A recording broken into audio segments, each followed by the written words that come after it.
পৃথিবীর সব ডাক্তারকে জানাইতেছি, দাঁত তোলার সময় অনেক দাঁত ভেঙে ভেঙে আসে। ভাঙ্গা দাঁতের গোড়া একটু গভীরে রয়ে যায়, অথচ ডাক্তার মাড়ির হাড়কে দাঁত মনে করে।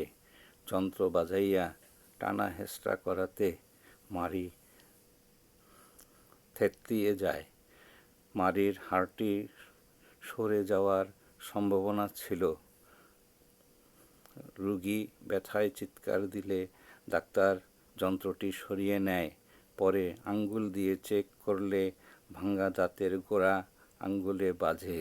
অনেক চেষ্টা করেও তুলতে না পারায় ভাঙ্গা গোড়া গ্রাইন্ডিং করে তুলা যন্ত্র দিয়ে গুজার সময় মাড়ি কেটে কিছু তুলা দাঁতের গর্তে যায়। পরে রোগী ছেড়ে দেয়। সময় মাফিক তুলা তোলার সময় তুলা ছিঁড়ে আসে এবং রক্ত বাহির হয়। বাকি তুলা কুলি করে আনা হয়। পরে আঙ্গুল দিয়ে চেক করলে ভাঙ্গা দাঁত আঙ্গুলে বাজে, কারণ ডাক্তার ভালোভাবে গ্রাইন্ডিং করে নাই। পরে দিন বড় ডাক্তারের কক্ষে গেলে যন্ত্র দিয়া চেক করে এবং বলে দাঁত নাই। রোগী বলে আছে। এতে ডাক্তার ছোট ডাক্তারের কক্ষে নিয়ে যায় এবং চেক করতে বলে। ছোট ডাক্তার মেডিকেল কলেজের ছাত্রীকে চেক করতে বলে। ছাত্রী যন্ত্র দিয়া চেক করে বলে দাঁত নাই। রোগী যা সন্দেহ করে তা দাঁতের মাড়ির হাড়।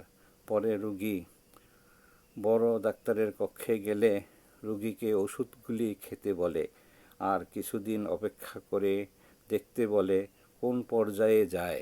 কিছুদিন পর রোগী আঙ্গুল দিয়া চেক করে দেখে মাড়ি মিশে নাই, কারণ গ্রাইন্ডিং চারিদিকে না করার জন্য ভাঙ্গা দাঁতের গোড়ার একটি অংশ গচার মতো মাড়ির নিচে দাঁড়িয়ে আছে। অতএব ডাক্তার সাবধান, দাঁত গ্রাইন্ডিং করার পর আঙ্গুল দিয়ে চেক করবেন চারিদিকে গ্রাইন্ডিং হয়েছে কিনা। দাঁত চেক করার উত্তম যন্ত্রটি হইল আল্লাহ পাকের দেওয়া হাতের আঙ্গুল।